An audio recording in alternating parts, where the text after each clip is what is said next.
Olá, seja bem-vinda, seja bem-vindo. Quinta-feira, 20 de junho de 2024. Começa agora o Jornal Câmara Notícia. Muito obrigado pela sua companhia, pela sua audiência e participe. Mande a sua mensagem para o número do nosso WhatsApp. 19 é o nosso DDD. Para você que é de Campinas e região, pode ir direto no 978293776.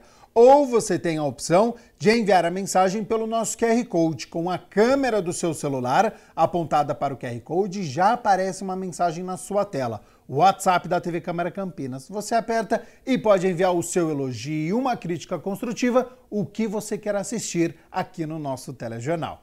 Confira a partir de agora os destaques de hoje. Na 38ª reunião ordinária, vereadores aprovam em definitivo o projeto de lei que cria a campanha municipal de orientação às pessoas idosas contra fraudes e golpes na internet. Vereador Cecílio Santos promove debate sobre combate ao racismo e ao bullying nas escolas. Vereadora Débora Palermo protocola projeto de lei para tornar obrigatória a distribuição de lanches a pacientes e acompanhantes nos prontos-socorros públicos municipais. E no esporte, Ponte Preta perde para o Botafogo em Ribeirão Preto e segue sem vencer fora de casa na Série B. Começa hoje às 5h50 da tarde o inverno, a estação que é caracterizada pela queda das temperaturas, noites mais longas e dias mais curtos. Mas por enquanto e pelos próximos dias, as temperaturas estão mais altas, né? Quase perto ali, chegando aos 30 graus.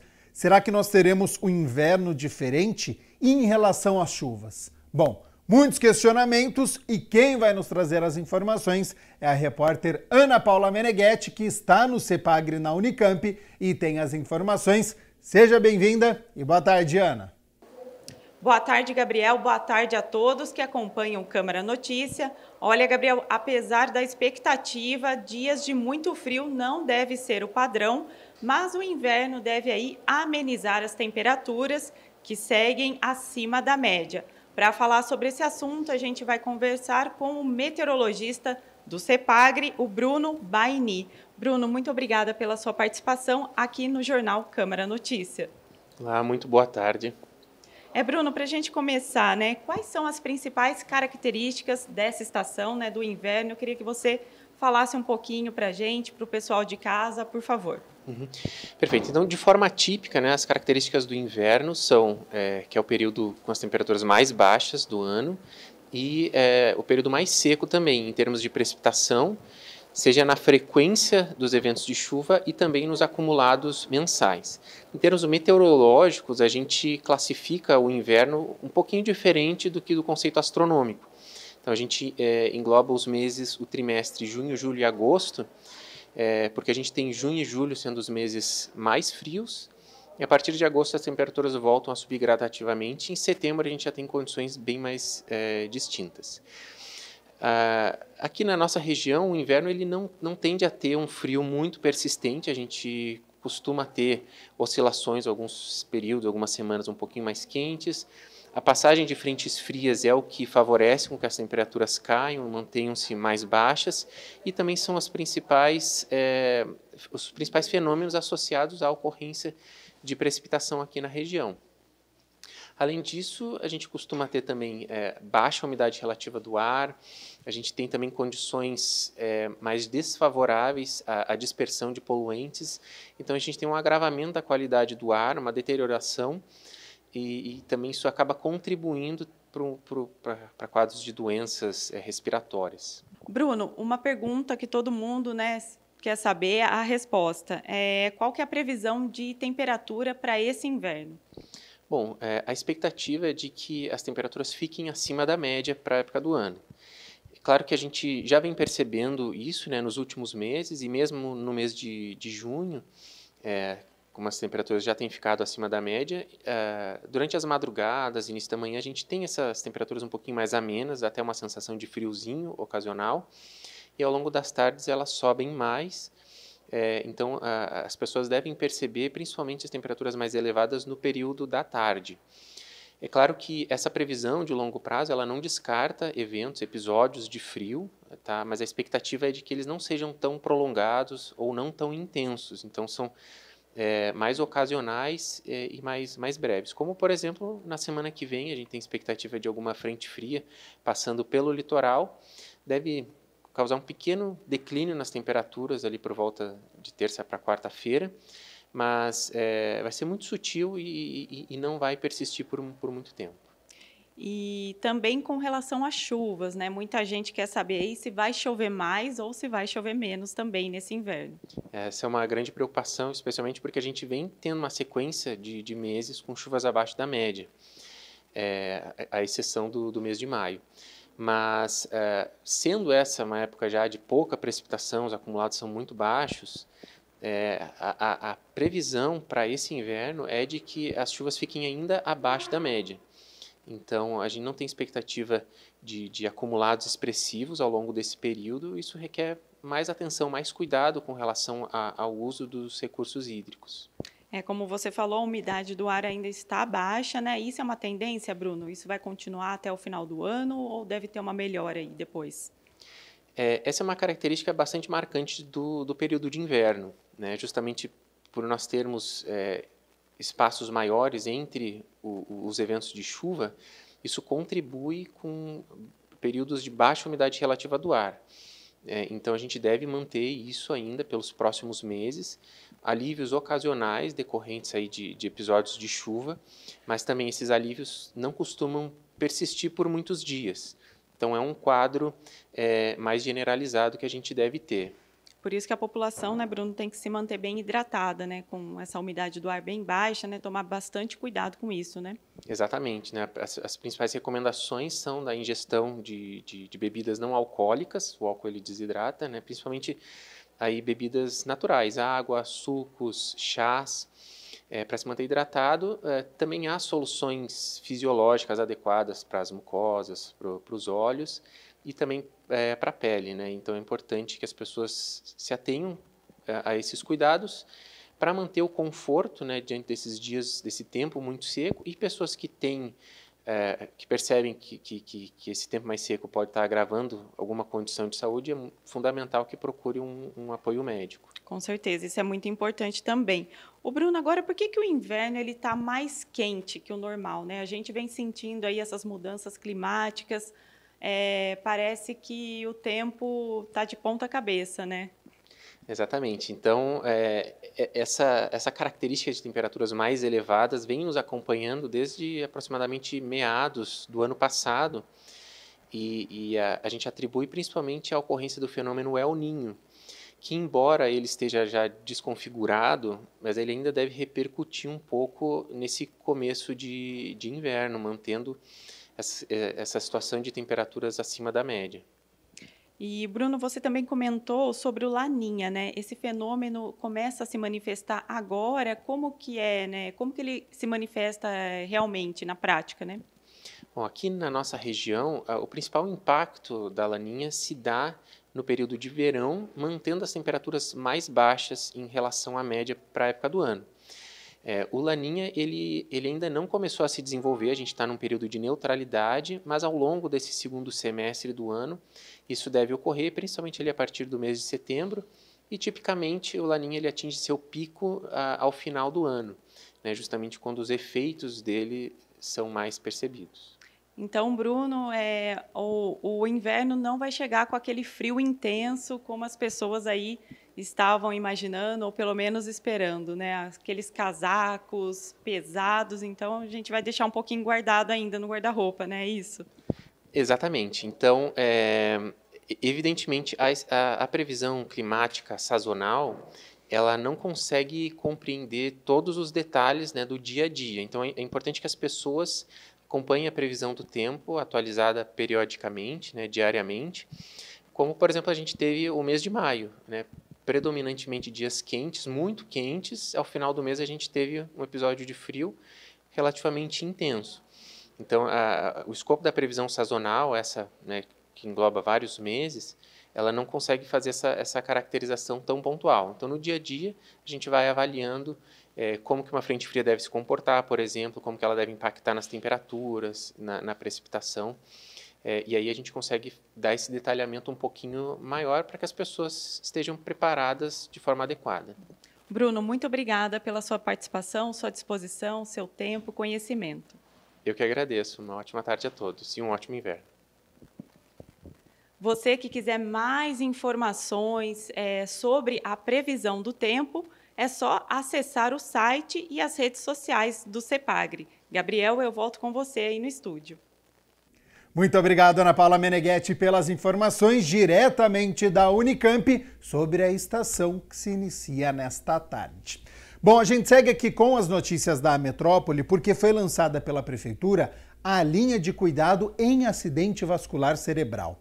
O documento foi elaborado pela Secretaria de Saúde em parceria com a Rede Mário Gatti, Unicamp e PUC Campinas. Em 2023, o AVC provocou 6,3% das mortes em Campinas, números que chamam a atenção, tanto que a Prefeitura lançou a linha de cuidado em acidente vascular cerebral. Na verdade, nós tivemos aí no SUS Campinas mais de 1.150 internações, sendo os 3 principais hospitais, Ouro Verde, Mário Gatti e PUC, que atenderam a grande maioria, e um percentual menor no Hospital Irmãos Penteado e também na Beneficência Portuguesa. Isso mostra que é preciso definir critérios e um protocolo de atendimento e linhas de cuidado para que os pacientes que tenham acidente vascular cerebral, AVC, possam ter uma evolução melhor do que as estatísticas nacionais. O documento foi elaborado aqui pela Prefeitura através da Secretaria de Saúde em parceria com a Unicamp, a PUC Campinas e a Rede Mário Gatti de Urgência e Emergência. É o SUS definindo critérios de atendimento, linhas de cuidados para os casos de AVC, porque a população está envelhecendo cada vez mais. A partir do momento que a população envelhece, ela tem mais possibilidades, infelizmente, de ter várias doenças, e uma delas é o AVC. O AVC tem causas muito estabelecidas. A primeira delas é a hipertensão arterial. A pressão alta é uma causa do AVC.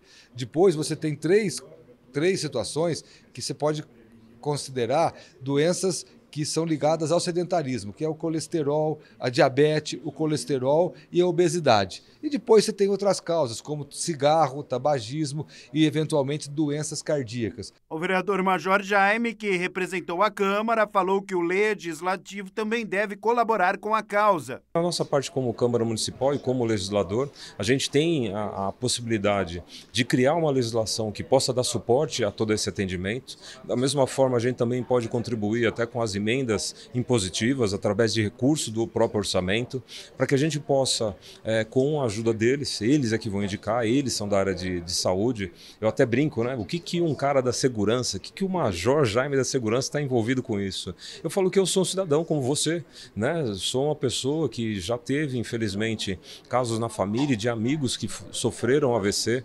Alguns tiveram recuperação, outros não. E é algo que a gente tem que realmente pensar, e que a gente puder fazer para melhorar e minimizar esses efeitos do AVC, a gente tem que fazer. Então esse é o nosso papel, é isso que eu fico feliz na data de hoje, de ter esse lançamento e a gente começar, a partir desse momento, melhorar a cada dia, né, o tratamento do AVC e principalmente a prevenção. O parlamentar protocolou um projeto de lei que está em tramitação para instituir em Campinas o programa de prevenção do AVC nas escolas. É um conjunto de ações, né? Há mais ou menos 1 ano e meio tivemos a oportunidade de ser procurado por um médico renomado aqui da cidade a respeito desse assunto do AVC. É algo muito grave, a partir desse momento eu despertei para o assunto, ele me colocou a par de tantas e tantas informações, né? Pude conhecer a unidade que existe na Unicamp, a unidade também de tratamento do AVC no Ouro Verde, e a gente percebeu que esse problema é realmente muito grave aqui no nosso município, mas também no Brasil. O objetivo é otimizar a assistência aos pacientes por meio de maior integração entre os serviços do SUS municipal, que visam prevenção, tratamento e reabilitação. O secretário de Saúde, Lair Zambon, e o presidente da Rede Mário Gatti, Sérgio Bisoni, compuseram a mesa. A Rede Mário Gatti de Urgência e Emergência tem que estar conectada com toda a estrutura hospitalar de Campinas. Na realidade, é uma estrutura público-privada, porque envolve a PUC, e agora também alguns hospitais privados também. Então, quanto mais essa rede estiver preparada e for mais extensa, melhor para os pacientes. Você aumenta o número de leitos e o número de pessoas preparadas para o atendimento emergencial. E na rede, que cabe a nós, na rede pública, por exemplo, a rede Mário Gato, que envolve o SAMU, é a rapidez do atendimento. Então, depende da chamada, da identificação, da qualificação da doença para que o atendimento seja rápido, e a aplicação das drogas que salvam vidas tem que ser muito rápida. Mas vamos considerar o seguinte: você faz essa droga para dissolver o coágulo, enfim, para fazer o tratamento do AVC em 7% dos pacientes com AVC. Não são em todos. Mas quanto mais rápido você chegar, mais eficiente é o tratamento. Hora das notícias do Legislativo, porque ontem foi dia da 38ª reunião ordinária e os vereadores aprovaram em definitivo o projeto de lei de autoria do vereador Zé Carlos, que institui em Campinas a campanha municipal de orientação às pessoas idosas contra fraudes e golpes do comércio eletrônico e na internet. A campanha deverá ocorrer anualmente, de preferência na semana iniciada em 1º de outubro, que é o Dia Internacional das Pessoas Idosas. Neste período, deverão ser produzidas ações educativas e preventivas que auxiliem os idosos a não se tornarem vítimas dos golpes online. Orientar nossas pessoas idosas contra fraudes daquelas pessoas de má fé que usam a internet para aplicar golpe, principalmente nas pessoas idosas que não têm tanta habilidade com essa ferramenta. É fazer uma campanha permanente daquilo que é... para que os idosos tentem, pelo menos, ter uma ideia de como funciona principalmente esses golpes, né? Porque você vê todo dia no jornal pessoas que caíram em golpe dessas pessoas que não têm o mínimo de escrúpulos e tentam ludibriar as pessoas da melhor idade. Lembrando que agora este projeto vai para a sanção do prefeito para se tornar lei municipal. A gente segue aqui na 38ª reunião ordinária porque os vereadores também aprovaram o projeto de lei complementar de autoria do prefeito que pretende atender a pauta específica da campanha salarial dos profissionais da saúde em 2024, aos cargos de auxiliar de radiologia e técnico em radiologia, uma vez que os profissionais em questão possuem jornada diferenciada de acordo com a lei. Então, a desproporcionalização é um novo enquadramento para que eles possam receber por 36 horas trabalhadas. Isso foi uma reivindicação que foi colocada na mesa de negociação com o Executivo. Foi atendida essa pauta foi levada pelo sindicato, foi atendida pelo Executivo. Hoje iremos votar em primeira votação a legalidade desse projeto, né, que faz essa revisão para valorizar o nosso profissional radiologista, que é o nosso servidor da saúde dentro da cidade de Campinas, fazendo com que essa categoria tenha aí um novo entendimento dentro desse arcabouço, que é da lei dos cargos, né, que foi votada em 2007, para que eles possam ter aí uma alteração, uma melhoria nos seus vencimentos. Lembrando que este projeto ele vai passar agora por uma audiência pública e depois discutido e votado em segunda análise em plenário. Para assistir à reunião ordinária na íntegra, é só acessar o youtube.com/TV Câmara Campinas. Tem uma aba lá escrito ao vivo, você encontra a 38ª reunião ordinária e, claro, toda a nossa programação. A gente segue aqui com as notícias do Legislativo porque hoje pela manhã aconteceram 2 reuniões extraordinárias. Na primeira, foi analisado o projeto de lei de autoria do prefeito que autoriza o Poder Executivo a repassar recursos oriundos do Fundo Municipal dos Direitos da Criança e do Adolescente para financiamento de projetos de interesse público. Na segunda reunião, foi discutido o projeto que concede pagamento de bônus de até um salário referência, concedido em virtude de progressiva melhoria e efetividade das ações desenvolvidas a servidores da Secretaria Municipal de Educação e da Fundação Municipal para a Educação Comunitária. O repórter André Aranha acompanhou tudo e traz agora as informações, então seja bem-vindo e boa tarde, André. Bom, é isso aí, Gabriel. Boa tarde para você, boa tarde para todo mundo acompanhando o Câmara Notícia. Voltamos a falar aqui diretamente do plenário José Maria Matosinho. Hoje, portanto, houve 2 reuniões extraordinárias. Inclusive, foram as 2 primeiras do ano. Eu tive a oportunidade de conversar com o presidente Luiz Rossini, que fez um balanço a respeito dessas 2 reuniões extraordinárias. Acompanhem. Muito trabalho, mas gratificante, né? A Câmara se reuniu em 2 reuniões extraordinárias para aprovar projetos importantes.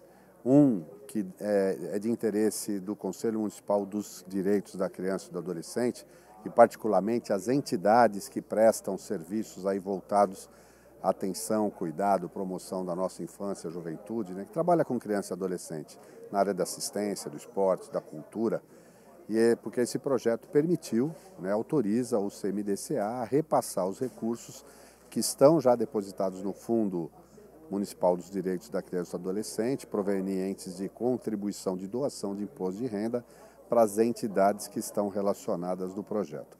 Nós sabemos a importância e o papel que essas entidades prestam à cidade de Campinas, nas várias áreas, mas nesse caso em especial, a atenção às crianças e adolescentes. Então, isso era algo que o Conselho reivindicava há algum tempo, houve uma mudança na legislação federal, essa atualização está sendo feita nessa lei municipal e eu tenho certeza que as entidades farão muito bem uso desses recursos, que são delas por direito. Com o presidente da Casa, o vereador Luiz Rossini, também tive a oportunidade de conversar sobre o reajuste aos vencimentos dos servidores públicos. Veja só o que falou o presidente Rossini. Sim, o prefeito mandou, né, o projeto de lei tratando do reajuste dos servidores públicos. Por estarmos agora em período eleitoral, o reajuste fica condicionado ao máximo à reposição inflacionária, que foi de 3,69%. É claro que, no acordo, na negociação do Executivo, né, com o Sindicato dos Servidores Municipais, há outros benefícios e outras conquistas que foram lavradas no acordo coletivo, mas que não foram necessárias em estar incluídas nesse projeto de lei. Esse projeto de lei tratou basicamente do reajuste dos vencimentos, né, dos servidores, e também do reajuste do auxílio alimentação para todos os servidores. E a Câmara, entendendo que era importante aprovar, o fez para que os servidores tenham direito, no mínimo, à reposição inflacionária do período. Portanto, eu volto com você, Gabriel Castro, aí nos estúdios do Câmara Notícia. Tá certo, então. Muito obrigado, André Aranha, pelas informações. Lembrando que você pode assistir na íntegra também as 2 reuniões extraordinárias no youtube.com/TV Câmara Campinas. E olha só, combate ao racismo e ao bullying nas escolas foi tema do debate promovido pelo vereador Cecílio Santos. A motivação do evento se deu por conta dos casos de grande repercussão ocorridos nas últimas semanas. O vereador Cecílio Santos promoveu um debate sobre o combate ao racismo e ao bullying nas escolas. O parlamentar ressaltou o afrouxamento da lei sobre esses tipos de crime. É o que a gente observa nas falas dos nossos debatedores, que há necessidade desta punição, não é, da fiscalização efetiva do cumprimento da legislação. Que a legislação ela existe, não é? Ela é bem elaborada, mas precisa ser muito bem aplicada. E o debate contribuiu, né, significativamente para que a gente possa acompanhar, fiscalizar melhor o cumprimento da lei. A advogada trabalhista e ativista na causa contra o racismo acredita na punição como medida educativa efetiva. A Bell Hooks, no livro Tudo sobre Amor, ela fala que nós deveríamos aprender nas escolas a amar. E eu achei muito interessante esse conceito, porque a gente aprende tantas coisas na escola e a gente não aprende a amar, né? Em momento nenhum a gente aprende a amar.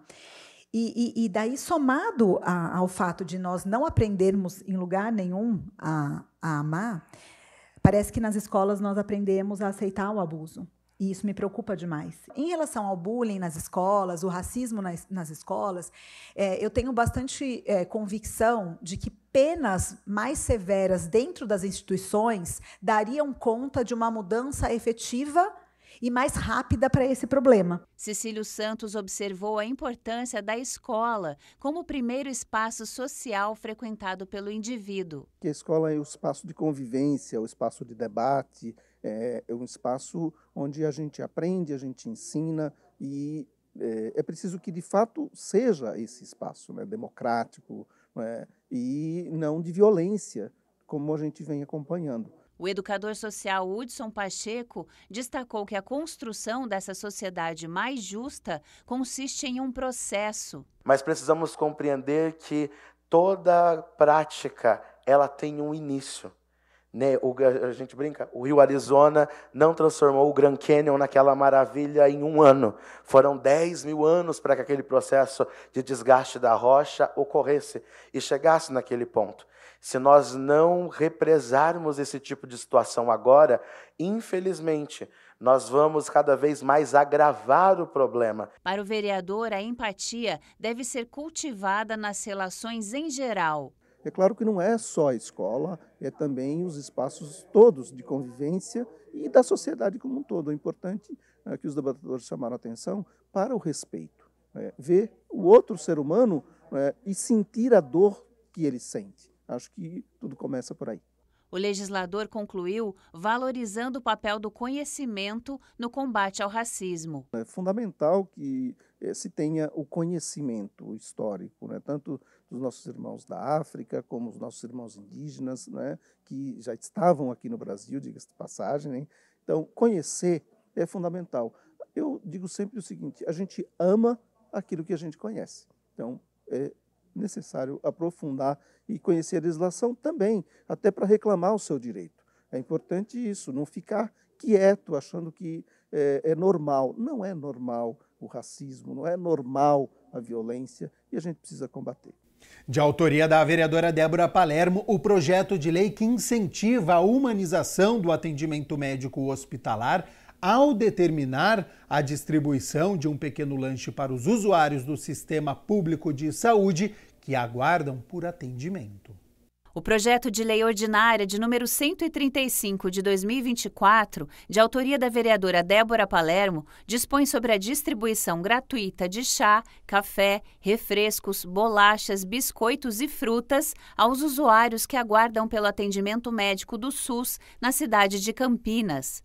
Já passou da hora, né, da gente oferecer minimamente um lanche para essas pessoas que esperam por muitas horas o atendimento na rede pública de saúde. Além da longa permanência aos que aguardam pelo atendimento médico, a questão financeira também foi considerada pela propositora da lei. Muitas famílias, muitas pessoas, a gente ouve, não tem, ou não tem como sair dali porque está esperando chegar, tem medo de sair, ser chamado e perder a consulta, e muitos não têm sequer um dinheiro para comprar um lanche.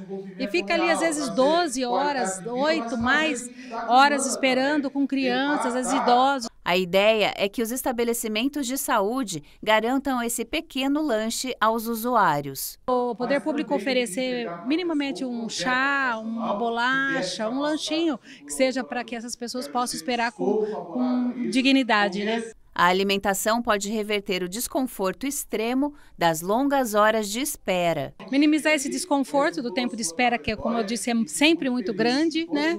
E também, né, não deixar as pessoas com fome, né? Já doentes, além de tudo, ainda privação de alimentação, é muito sério isso. Então, eu acho que é o mínimo que a prefeitura pode oferecer, é um lanche, alguma coisa para essas pessoas. Para se tornar lei municipal, o projeto de lei deve ser aprovado em 2 votações no plenário do Legislativo e depois ser sancionado pelo prefeito da cidade. O projeto prevê a distribuição de lanches no período entre 9 horas da manhã e 9 da noite, em todos os dias da semana. Que ele seja oferecido de 3 em 3 horas, né, para que as pessoas tenham acesso à alimentação, crianças, idosos e acompanhantes, né, nos socorros públicos de Campinas. Os vereadores Otto Alejandro e Marrom Cunha protocolaram uma indicação à Prefeitura solicitando o recapeamento da via que liga os distritos do Ouro Verde ao Campo Grande. Os vereadores Otto Alejandro e Marrom Cunha registraram a indicação número 5.579 de 2024, em que solicitam estudos e execução para a pavimentação asfáltica da Avenida Nelson Ferreira de Souza, principal rota que liga o distrito do Campo Grande ao distrito do Ouro Verde, em Campinas. Primeiro, nós fizemos um requerimento para a Prefeitura Municipal de Campinas, questionando porque há tantos e tantos anos a população usa, que é o principal acesso entre o Distrito Ouro Verde e Campo Grande. Tinha um imbróglio dentro uma briga da Justiça com a Prefeitura e com a proprietária do terreno, já foi resolvido, então nós fizemos uma indicação, correto? Primeiro requerimento, questionando quando vai ser pavimentada. Já foi realmente resolvida essa questão na Justiça? Se foi, qual que é o prazo para poder pavimentação? E já fizemos também a indicação solicitando a pavimentação total desse trecho da Avenida Nelson Ferreira de Souza. Além dos benefícios estruturais, a segurança dos motoristas e a facilidade de acesso entre os dois bairros, o asfalto pode trazer também a valorização econômica da região. Para o parlamentar, a viabilidade dos estudos é necessária para que a infraestrutura seja projetada e construída com a base para garantir a segurança e a funcionalidade do sistema. As pessoas usam demais esse acesso, tanto para o lazer quanto para o trabalho. Como eu já falei aqui, é o principal acesso que liga o Distrito Ouro Verde e o Distrito Campo Grande, que automaticamente pavimentando essa Avenida Nelson Ferreira de Souza, vai desafogar todo o trecho da Mão Branca em frente ao cemitério Parque das Flores. Tem que ter a pavimentação, são mais de 400 mil pessoas que circulam por aquela região e automaticamente vai beneficiar, sem dúvida nenhuma, toda a população da cidade de Campinas.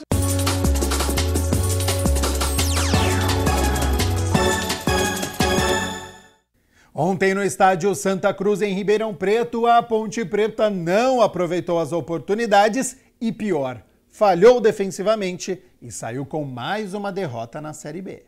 Logo aos 5 minutos, Renato foi lançado na ponta esquerda, tocou para Dodô que finalizou. A bola desviou e entrou. 1-0 Ponte, só que não, impedimento, posição irregular. Então segue 0-0. Logo em seguida, Gé de esquerda passou perto. Só dava macaca, Renato arriscou e João Carlos em 2 tempos fez a defesa. A Ponte era perigosa pela esquerda. Agora Iago Dias recebeu na área, girou e por pouco não abriu o placar. Veio o segundo tempo e junto com ele a frase "quem não faz, toma". Na primeira chegada do Botafogo de Ribeirão Preto, gol.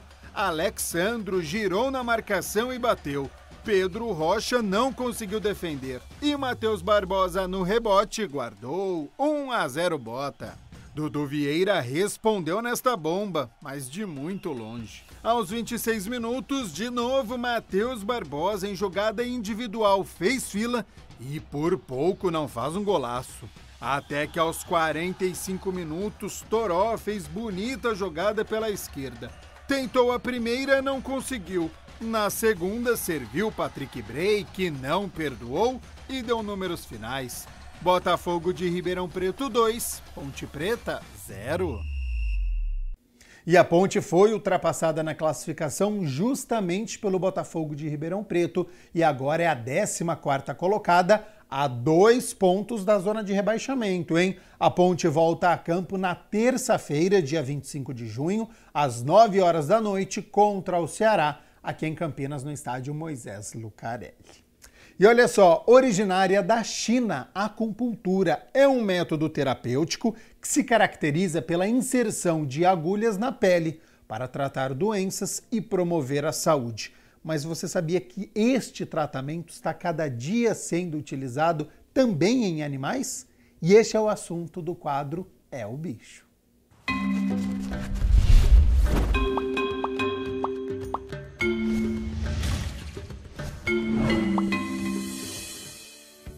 A acupuntura é um dos métodos terapêuticos mais utilizados no mundo, tanto nos humanos quanto nos animais. E é sobre isso que vamos conversar no É o Bicho de hoje, para saber para quem é indicado e como funciona.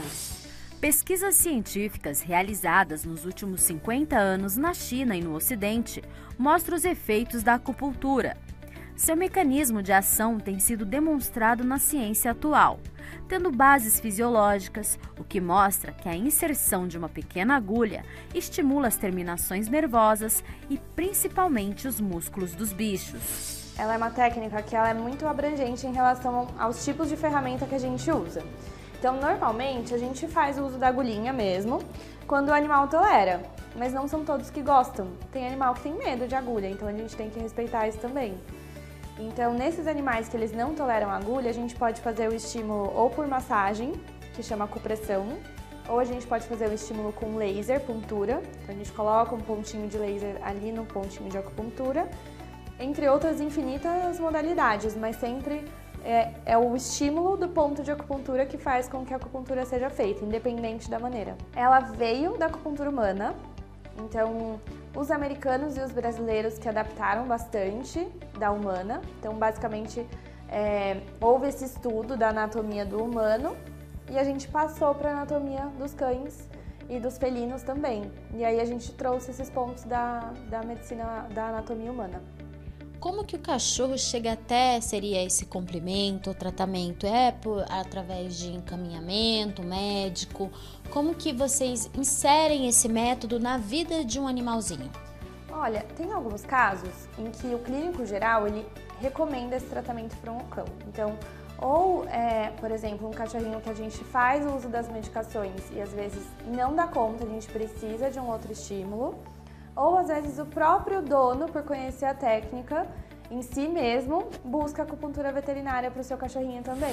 Nos animais silvestres, as técnicas desses métodos é ainda maior pela diversidade da fauna. A gente consegue adaptar a partir do momento que a gente se capacita para fazer acupuntura veterinária, né, que é um curso bem longo. A gente consegue ser treinado, né, para achar esses pontos, fazer a localização em outros animais. Então, em cavalo, até em aves. Basta ser um animal e a gente conseguir ter um estudo da anatomia, mesmo que até básico por parte do veterinário, a gente consegue fazer. E como que vocês acham, através dessa anatomia, os pontos certos para poder colocar a agulha, trabalhar com a acupuntura no geral?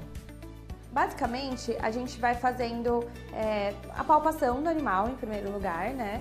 Então eu sempre começo fazendo um carinho e aí eu vou localizando esses pontos através de uma referência de outras estruturas. Então, por exemplo, eu posso fazer a contagem das vértebras, para a partir do posicionamento das vértebras eu encontrar esses pontos. Ou eu palpo aqui ao finalzinho da costela, aí eu vou me direcionando através da distância da anatomia deles ali, para a localização dos pontos.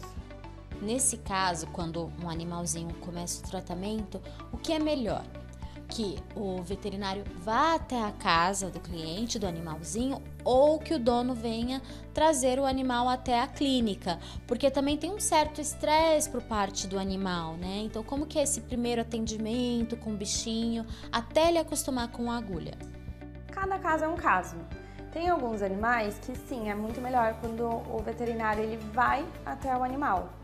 Porém, existem outros casos que o animal, quando o veterinário chega, aí já não é legal, porque eles são mais territoriais. Então, aí trazer até a clínica é mais interessante. Normalmente, o dono já consegue saber um pouquinho da personalidade do cachorrinho ou do gatinho para a gente conseguir decidir qual que é a melhor abordagem.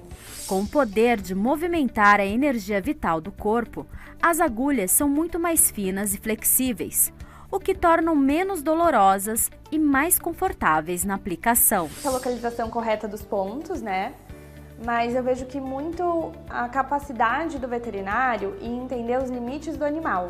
Então, em primeiro momento, a gente precisa mostrar para eles, né, que a acupuntura é uma abordagem que vai fazer com que eles sintam menos dor, que eles vão relaxar. Então, a gente precisa se conectar com o animalzinho para entender qual que é a melhor escolha de pontos e o que ele precisa naquele momento.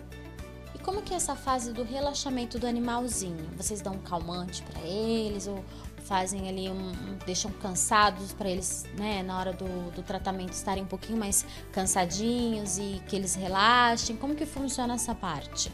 A gente faz esse relaxamento pelo estímulo da agulha no ponto. Se eu quiser agora dar uma calmadinha nela, eu vou escolher um ponto que eu sei que vai tranquilizá-la. Então, eu pego a agulhinha e eu sempre tenho certeza que ela permite, né, a manipulação, faço a localização do ponto. A Griselda já está acostumada. Ela já. Então aqui eu vou escolher o VG16, que é um ponto muito utilizado para acalmar. Então eu faço aqui o estímulo. da agulha. Então aqui eu vou fazer um estímulo de tonificação e a gente espera esse ponto fazer o efeito dele de acalmar a mente dela, aliviar a ansiedade. Quanto tempo? Varia muito de animal para animal. Eu falo que a acupuntura, a gente não tem uma receita de bolo. Cada animal é de uma maneira. Tem animais que às vezes eles respondem melhor a um ponto do que a outro. Mas a gente sempre vai esperando eles relaxarem no momentinho deles. E enquanto um pontinho vai fazendo efeito, a gente vai fazendo a escolha de outro também. Esse ponto, ele acalma, tira a ansiedade do animal. Seria uma estratégia boa para pessoas que acabaram de adotar, de repente, animais que estão com ansiedades ou filhotes? Olha, depende muito do animal. Se for um animal traumatizado, a gente precisa ter certeza que a chegada de um veterinário não vai ser muito agressiva, por exemplo, para o animal, se ele só estiver em um momento de se adaptar à família. Mas aí a gente sempre analisa o caso a caso para poder orientar o dono, porque em alguns animais a técnica ela acaba não sendo bem-vinda em determinados momentos de muito estresse, por incrível que pareça. Então a gente tem que passar por um momento de adaptação com a família para depois a gente introduzir mais uma ferramenta para esses animais. Uma grande curiosidade que eu acho que todo mundo tem, até mesmo os humanos. Essas agulhinhas sangram? Tem alguns pontos que sim, mas ela costuma sangrar mais em humanos do que em animais. Então, quando a agulhinha sangra, o que em animal é muito raro de acontecer, a gente fala que existe ali um acúmulo de energia que foi liberado.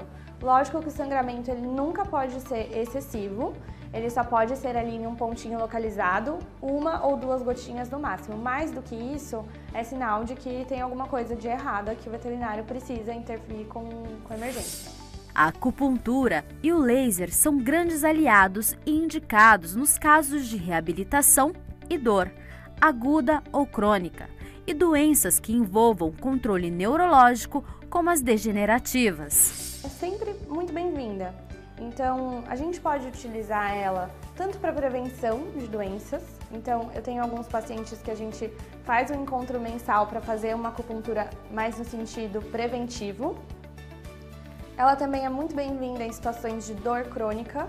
Então, ela tem esse efeito anti-inflamatório e analgésico também. E ela também tem vários outros efeitos. Por exemplo, se a gente tiver um animal que ele é portador de um câncer agressivo, a gente pode associar a acupuntura para diminuir um pouquinho a progressão dessa doença e principalmente aliviar o bem-estar dos animais frente a uma doença muito agressiva.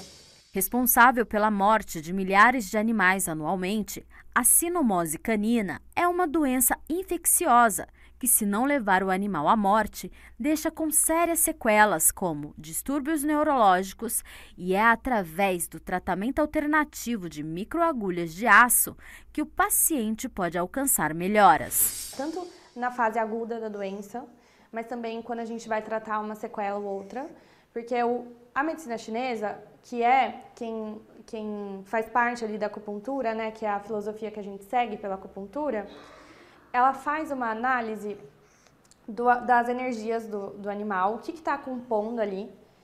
E aí, basicamente, o que a filosofia chinesa ela vê? Que a sinomose ela ataca muito o fígado do animal. Pode ser uma coisa que a gente não vê em alterações laboratoriais ou em ultrassom, mas pela energia é isso que a medicina chinesa fala. E quando esse fígado está muito comprometido, o chinês ele entende que existe um vento dentro do animal. É basicamente isso que eles falam. Que é por isso que a gente vê muito animais com sinomose com convulsão. Então o chinês ele fala que esse vento gerado pelo fígado é o que causa convulsão nesses animais com sinomose. Então, o que a gente faz? A gente consegue trabalhar muito nesses sinais neurológicos deles. Então a gente faz pontinhos ali para eliminar esse vento interno, que eles chamam, e a gente tem um resultado ali na prática do animal começando a melhorar e diminuindo essas sequelas daquele animalzinho que anda torto ou que convulsiona, por exemplo. As contraindicações, elas vêm muito para o animal que não tolera a terapia, o que acontece. Não vou falar para você que todos os animais amam, porque até nós humanos, às vezes, nós sentimos medo de agulha. Então, a contraindicação ela vem mais para esses pacientes que, de fato, não gostam da manipulação, que têm um histórico muito grande de, por exemplo, trauma, agressões, que quando a gente vai fazer a técnica acaba sendo mais estressante do que terapêutico. É a única contraindicação que eu vejo. Mas quando o animal está bem, ele já está sinalizando que ele não quer manipulação, então a gente não tem que utilizar a acupuntura. E em animais que estão em estado terminal, a depender da técnica, a gente poderia acelerar a partida deles, então tem que ser feita com cautela. Para o tratamento de animais, é essencial que o acupunturista seja um médico veterinário, com especialização em medicina chinesa. A gente precisa sempre considerar a formação desse profissional, a gente precisa ter certeza que existe um curso de especialização que foi feito e não um curso de final de semana, que acontece muito. Às vezes o profissional ele acaba entrando em um curso muito curto e vai começar a fazer acupuntura sem ter a capacitação correta e pode acabar colocando o seu bichinho em risco.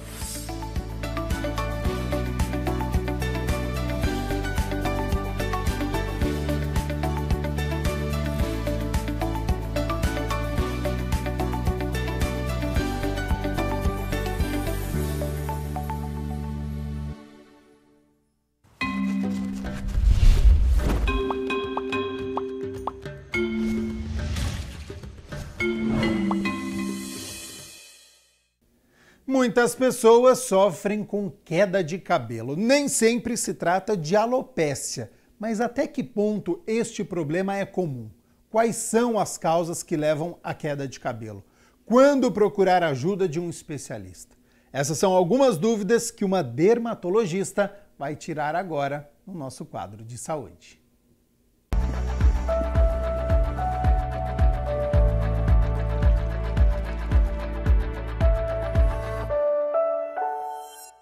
Olá, mais um Saúde Agora, começando aqui na programação da TV Câmara Campinas. E hoje nós vamos falar sobre alopécia. A queda excessiva dos cabelos tem impacto significativo na aparência e pode ser fonte de preocupação para homens e mulheres. A alopécia androgenética, também conhecida como calvície, é um problema que pode levar à perda total ou parcial dos cabelos. E, embora seja mais comum entre o sexo masculino, também pode afetar as mulheres. Quem vai falar sobre esse tema é a dermatologista Débora Camposan. Débora, muito obrigada pela sua participação aqui no Saúde Agora. Sou eu que agradeço dele estar aqui. Débora, vamos começar aqui nosso bate-papo, né? Primeiro, quando que a queda de cabelo ela se torna preocupante? A gente normalmente, mulheres principalmente, elas percebem no banho, né? Na escova de cabelo e tal, mas na verdade a queda é preocupante todas as vezes que, mesmo que você não perceba essa queda no banho, na escova e tal, que você percebe que o seu volume de cabelo está diminuído. Porque às vezes esse fio não está caindo, mas ele está afinando. E o afinamento desse fio pode ser um presságio dessa queda e dessa alopécia que vem por aí. É o primeiro passo da alopécia. Homens normalmente veem mais isso, né? Vem a transparência no couro cabeludo e os fios em travesseiro e tal. Quando que essa queda, né, que você está explicando para homens e mulheres, ela tem uma diferença? Nas mulheres ela ocorre de uma forma e nos homens ela já dá outros sinais? Existe essa diferença, doutora? Existe sim. Os homens eles são mais predispostos à alopecia androgenética, que é uma alopecia hormonal, né? Começa num período um pouquinho mais tarde, a grande maioria deles, acima de 40, 50 anos, salvo exceções onde a gente começa a prevalência um pouquinho mais cedo, mas tem um componente genético envolvido. Em geral, eles me contam, olha, o avô materno, meu tio, já tem um afinamento. Nas mulheres, as mulheres são mais suscetíveis aos outros tipos de alopecia em geral. Os eflúvios telógenos, então, que vem decorrente de estresse, de alterações de tireoide, de pós-infecções, então, Covid, dengue, enfim, a mulher, ela está mais, pós-amamentação, a mulher, ela é mais suscetível a outros tipos de queda que não só a alopecia androgenética. No caso, né, a queda de cabelo, ela sempre é um sinal de calvície? Porque às vezes a gente, mulher principalmente, né, vai para o banho, lava o cabelo, aí vai pentear o cabelo, tem aquele monte de fio saindo na escova, a gente fica assim, desesperada, né, doutora? Né? Não, e até porque cabelo pra gente é um sinal de beleza e tal, né? Esse pull test do cabelo é importante comentar até, porque às vezes tem algumas pacientes que até me trazem o fio na mão, assim, o que sobrou, sabe?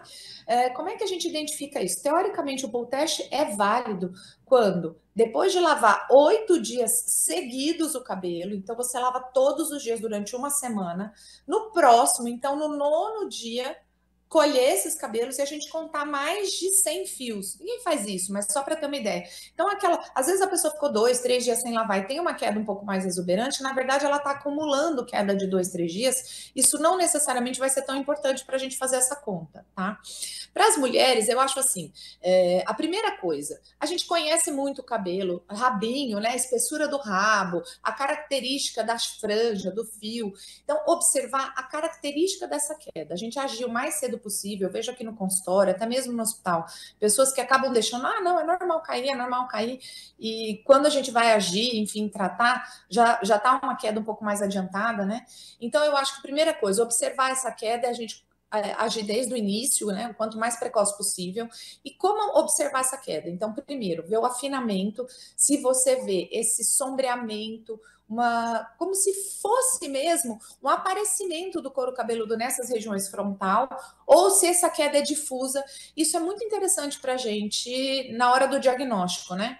E aí, quando for fazer também, não ficar sempre com aquela impressão de, não, é só uma queda normal e tal, tentar identificar as outras coisas. A gente, na dermatologia, procura as outras causas. Então, alterações hormonais, tireoide, menopausa. No perimenopausa é muito comum as mulheres terem um afinamento muito importante. Uso de chip, cada dia é mais comum, né, essa reposição hormonal, os chips hormonais, isso pode, ou até não necessariamente chip, mas as reposições transdérmicas, isso normalmente costuma dar uma queda de cabelo maior. Então, assim, essa observação eu acho muito importante. Doutora, a queda de cabelo, ela pode ter relação com hormônios? Por exemplo, quando a mulher ela engravida, há uma alteração hormonal, isso acontece também, né? Na verdade, o cabelo não cai, ele fica lindíssimo, ele enche. O cabelo normal, ele tem uma fase que ele cresce, uma fase que ele adormece, uma fase que ele cai. Durante a gestação, ele fica nessa fase crescendo e adormecido. Logo depois da gestação, quando a mulher está amamentando, aí sim, normalmente no 2º, 3º mês pós-nascimento, em geral, até 4 meses pós-nascimento, aí sim tem uma queda importante. Essa queda é chamada eflúvio telógeno, é uma queda natural por conta do despencar dos hormônios aí, pode ser tratada com algumas vitaminas, alguns lasers, mas não necessariamente. É uma queda que, se a gente não fizer nada, espontaneamente ela melhora. O que acontece é que, às vezes, com essas vitaminas, fazendo laser e tal, a gente diminui esse período e ganha tempo aí, né? Porque é tão desesperador ver o cabelo caindo. Exatamente, doutora. Agora eu queria que você falasse um pouquinho para o pessoal que está em casa, quais são as principais causas da queda de cabelo, se existem doenças também que podem estar relacionadas com essa queda. A principal causa de queda de cabelo no consultório que eu vejo hoje é estresse. É a correria do dia a dia, essa correria, esse estresse faz radical livre, consome vitaminas e essa de verdade é a principal causa que eu vejo. Tá? Além disso, baixas de hormônios, então alterações na tireoide, muitas vezes a gente faz até diagnósticos de alterações na tireoide por conta dessa queda de cabelo. Normalmente, quando a tireoide ele vem associado a uma unha mais fraca, uma unha mais descamativa, enfim, uma unha mais fragilizada. Tá? Algumas baixas de vitaminas, como biotina, zinco, podem induzir queda de cabelo. E múltiplas, os pós-cirúrgicos, os pós-inflamatórios, então pós-cirurgia, pós-gestação, pós-dengue, pós-chikungunya, pós-Covid, sempre tem uma queda de cabelo. O cabelo, eu falo muito para as minhas pacientes que o cabelo é meio que um termômetro nosso. Quando esse cabelo começa a cair muito, ou quando a gente não está muito bem, ele cai. Então, acender uma lâmpada de tem alguma coisa aqui que não está tão interessante. E existem algumas doenças específicas do couro cabeludo que me induzem essa queda. Então, algumas dermatites seborreicas, lúpus, as alopécias mais graves, né? As alopécias universais, alopécias fibrosantes, enfim. É engraçado que queda de cabelo parece que é uma coisa só, né? Isso é, mas tem várias causas, né, e tipos também, né, doutora? E é importante a gente diferenciar porque os tratamentos são diferentes. Tratar uma alopecia androgenética e um eflúvio telógeno, por exemplo, são raciocínios completamente diferentes. As medicações são diferentes, o tempo de tratamento é diferente e tal. Então, o diagnóstico mesmo da queda dessa, enfim, dessa alopecia é muito importante. Eu até queria perguntar sobre isso exatamente, né? Os tratamentos, são vários tratamentos para queda de cabelo, então o ideal para quem está com esse problema é procurar primeiro um dermatologista, esse é o primeiro ponto, para saber qual é o melhor tratamento, então. Sem dúvida nenhuma, porque a queda de cabelo, ela necessita de um diagnóstico. Com esse diagnóstico em mãos, e esse diagnóstico é feito mais ou menos de duas maneiras, é importante dizer. Com exames, então, exames de sangue para ver esses hormônios, anemia, etc, etc. E também para a gente avaliando o couro cabeludo. Existe um exame chamado de dermatoscopia, que no caso do cabelo a gente chama de tricoscopia, onde avaliamos não só a fibra, não só o fio, como a raiz disso, o couro cabeludo, o introito. E aí, com isso em mãos, conseguimos fechar um diagnóstico e, com esse diagnóstico, prescrever o tratamento. O tratamento de queda é muito amplo hoje. Existem medicações tópicas baseadas em vitaminas e vasodilatadores. Todo mundo aí já deve ter ouvido falar do minoxidil, por exemplo, né, que se usa no couro cabeludo. Ele faz vasodilatação e facilita o aporte, né? Tudo chega melhor porque o vasinho está maior. Mas existem muitas medicações tópicas, tanto os anti-hormonais, isso é uma coisa interessante. A gente tem finasterida, dutasterida. As pessoas têm muito preconceito com essas medicações porque elas acham às vezes que são hormônios. E na verdade não são. São medicações que diminuem o efeito de um hormônio nesse receptor de couro cabeludo. Então é uma medicação anti-hormonal, né? Ciproterona, os antiandrogênicos. A gente chega a usar inclusive medicações que tem como efeitos colaterais melhorar a qualidade desse fio. Por exemplo, espironolactona. A espironolactona, na verdade, ela não é uma medicação para couro cabeludo ou para queda de cabelo. Ela é um diurético, mas tem um efeito colateral de agir nesse receptor e aí melhora para a gente também essa qualidade do fio. Existe uma maneira de a gente fazer isso em consultório, com lasers ou com microagulhamentos, injetando medicações específicas dentro do sítio de ação, ou seja, direto no couro cabeludo, agilizando, melhorando muito a qualidade desse fio. Ou seja, tudo isso para dizer que a gente tem uma gama tão grande de tratamentos que vale fazer o diagnóstico, direcionar o tratamento correto, porque a grande maioria das alopecias a gente consegue curar rapidinho. E doutora, existe algum tratamento caseiro que pode ser feito em casa, mais simples? Em casa, algumas coisas ajudam muito. Primeiro, banho. Então, o banho não só a gente pode ter os cuidados com o fio em si, para hidratação, né? Eu costumo indicar muito um CLC, por exemplo. Então, entrar no banho, umedecer o fio, aplicar o condicionador na ponta, lava com shampoo e depois enxágua de novo e aplica o condicionador novamente. Então, a gente condiciona, lava, condiciona. Evita o ressecamento dessa ponta. Mas cuidados pensando em queda mesmo, né? Especificamente, banhos muito quentes podem aumentar as chances de dermatite e queda. Tá? Tração, agora tá muito na moda, inclusive fica lindíssimo, aqueles penteados onde a gente faz um rabinho, uma coisa com puxado muito forte, né? Com cera e tal. Essa tração pode induzir queda de cabelo, então tomar muito cuidado na maneira como vai prender elásticos, né? A gente fica mais preocupado com esse elástico de cabelo arrebentar, mas dependendo de como é feita essa tração, isso também induz a queda. Vasodilatação, então massagear o couro cabeludo. Existem escovas específicas para isso, ou até com o dedo mesmo, com a parte gordinha do dedo, massagear o couro cabeludo. Tudo isso ajuda a gente na queda. A diminuir essa queda. Doutora, agora para a gente, né, encerrar aqui nosso quadro, uma pergunta aí que eu acho que vale mais para os homens, né? A questão dos anabolizantes, eles podem, né, interferir aí na saúde dos cabelos, provocar também essa queda? Pode sim. Um dos efeitos colaterais desses hormônios anabolizantes que estão presentes nos homens, né, principalmente testosterona e tal, mas também mulheres têm usado na reposição hormonal, né, e bem indicados, não necessariamente isso está sendo usado de uma maneira inadequada, mas ele pode sim aumentar a queda do cabelo. O que é importante ver é os pacientes que vão fazer uso dessa medicação procurar um dermatologista prévio. Eu tenho maneiras de tratar esse receptor, é mais ou menos como se eu ocupasse esse receptor, para que o hormônio não consiga ativá-lo, e aí você não sofre com essa queda de cabelo no pós. Isso não é impossível de ser feito. Algumas pessoas têm uma sensibilidade maior, outras menor, tal, mas é muito rotina nossa hoje fazer, mesmo pacientes que não tenham queda, quando vão fazer algum tipo de reposição hormonal, seja anabolizante ou reposição específica mesmo, procurar a gente, que daí eu trato esse paciente prévio para não ter essa queda de cabelo.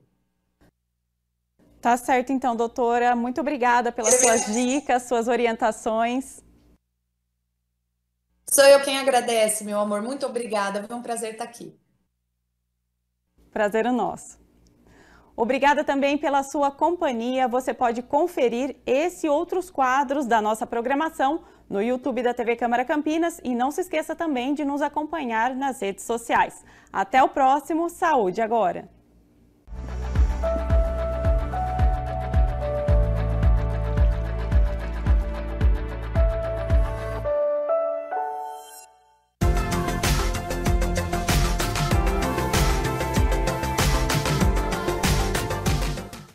Amanhã, sexta-feira, o sol aparece durante todo o dia com pouca nebulosidade e nada de chuva. É o início do inverno, mas com as características ainda do outono, então nada de frio intenso. Olha só as temperaturas. Mínima de 15 graus, ao longo do dia a temperatura sobe, podendo chegar aos 28 aqui na cidade de Campinas. O Jornal Câmara Notícia fica por aqui. Muito obrigado pela sua companhia, pela sua audiência. Continue na nossa programação e nos vemos amanhã na sexta-feira. Até lá. Tchau, tchau.